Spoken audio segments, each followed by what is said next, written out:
আসসালামু আলাইকুম। আমি ডাক্তার মঞ্জুর মোর্শেদ, একজন কার্ডিওলজিস্ট। আজকে আমরা শিশুদের উপর কঠোর নিয়ম এবং চাপ নিয়ে কথা বলবো। অনেকে ভাবেন শিশুকে কঠোরভাবে নিয়ন্ত্রণ করলে কি ভালো হবে? চলুন গবেষণার আলোকে দেখি এটি শিশুর মানসিক এবং শারীরিক হেলথের উপর কী প্রভাব ফেলে।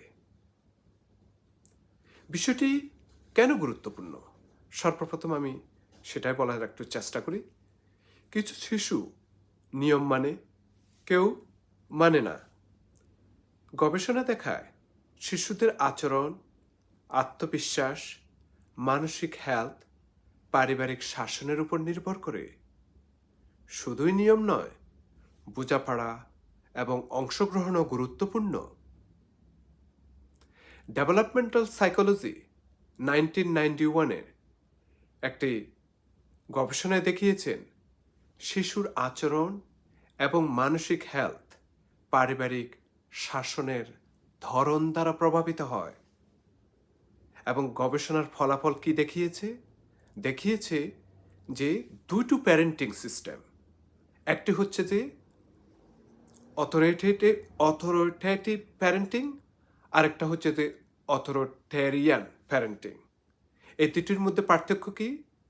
অথরিটেটিভ প্যারেন্টিং হচ্ছে যে যেখানে উষ্ণতা, যেখানে যুক্তিসম্পন্ন আপনাকে নিয়ন্ত্রণ করতে হবে এবং তাতে ভালো মানসিক বিকাশ ঘটবে।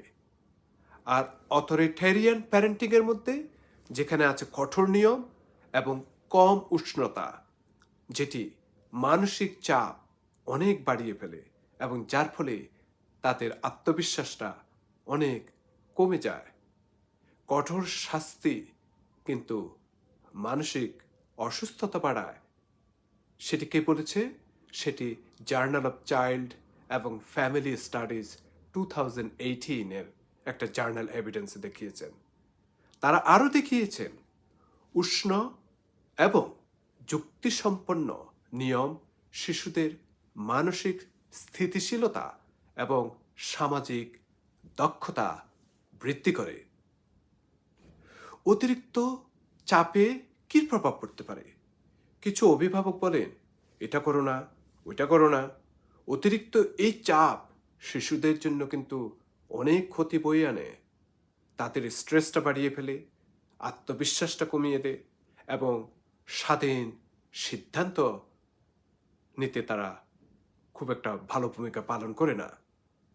গবেষণায় দেখিয়েছে খুব বেশি নিষেধাজ্ঞা এটি কিন্তু তাদের মধ্যে একটা অ্যাংজাইটি এবং আচরণগত সমস্যা সৃষ্টি করে। সেটি কোথায় থেকে আমি পেয়েছি? জার্নাল অফ অ্যাডোলেসেন্ট 2014-এর রিসার্চার ইয়াপ বলেছেন। সুতরাং আমাদেরকে কিছু স্বাস্থ্যকর হেলথি নিয়ম মানতে হবে। নিয়ম থাকুক, কিন্তু সেটি হতে হবে ওয়ার্ম ফিলিংসের মাধ্যমে, উষ্ণতা সহকারে। শিশুকে বুঝান কেন এই নিয়ম প্রয়োজন। যুক্তিসম্পন্ন নিয়ম দিন, যেমন কতক্ষণ পড়বেন, কতক্ষণ ঘুমাবেন, কখন ঘুমাতে যাবেন, কতক্ষণ পর্যন্ত আপনার স্ক্রিন টাইমটা ব্যবহার করবেন, এগুলো এক্সপ্লেইন করুন। শাস্তি নয়, শিক্ষা দিন। আবার নিজেকে উদাহরণ দেখাতে হবে। আপনি যদি নিজে 12টায় ঘুমান আর শিশুদেরকে যদি বলেন যে 10টায় ঘুমানোর জন্য, কিংবা আপনি যদি একটা কাজ করেন কিন্তু সেটি ঠিক বিপরীত আপনার শিশুকে বলছেন, সেটির মধ্যে কন্ট্রাডিক্ট হয়ে যায়, এই ধরনের হওয়া উচিত হবে না। এতে তাদের মানসিক স্থিতিশীলতার ভারসাম্য হারিয়ে ফেলে। সেটি স্টাইনবার্গ 1993-তে সাইকোলজিক্যাল বুলেটিনে উল্লেখ করেছেন। আমি একটা উদাহরণ দিই। এই ধরুন দুটো শিশু, একজনকে কঠোর শাস্তি দিচ্ছেন এবং অন্যজনকে বোঝাপড়া এবং অংশগ্রহণ করাচ্ছেন। প্রথম শিশু যেটিকে কঠোর শাস্তি দিয়েছেন সে কিন্তু মানসিক চাপ অনুভব করবে, আর দ্বিতীয় শিশুটি স্বাচ্ছন্দ্য বোধ করবে এবং সিদ্ধান্ত নেওয়ার ব্যাপারে অনেক দক্ষতা পাবে। সুতরাং শিক্ষাটা হতে হবে সুন্দর বোঝাপড়ার মাধ্যমে, শাসন সুন্দরভাবে হতে হবে, কিন্তু শাস্তির মধ্যে নয়। দীর্ঘমেয়াদে অতিরিক্ত চাপ বা কঠোর নিয়ম হৃদয় এবং শারীরিক হেলথকে প্রভাবিত করতে পারে। এই যেমন স্ট্রেসের কারণে কর্টিসল বৃদ্ধি হওয়া এবং সেই সাথে সাথে হৃদরোগের ঝুঁকি বাড়ায়। কে বলেছেন? সাইকো নিউরো এন্ডোক্রিনোলজি জার্নালে 2021-এ এটি এভিডেন্স দিয়েছেন। তো সুতরাং আমার পরামর্শ থাকবে, আমরা যারা অভিভাবক আছি সবার জন্য নিয়ম থাকুক, কিন্তু উষ্ণতা এবং যুক্তি এবং অংশগ্রহণ থাকতে হবে। শিশুকে বুঝান, কথাবার্তা আপনি বুঝান, এবং সেটি শিক্ষামূলক শাস্তি হতে হবে, কিন্তু কঠোর শাস্তি নয়। এবং নিজেই উদাহরণ সৃষ্টি করুন, যেটি আপনার শিশুর উপরও আপনি বলতে পারবেন। এটি শিশুর শারীরিক মানসিক স্বাস্থ্য হেলথকে উন্নত করতে পারে।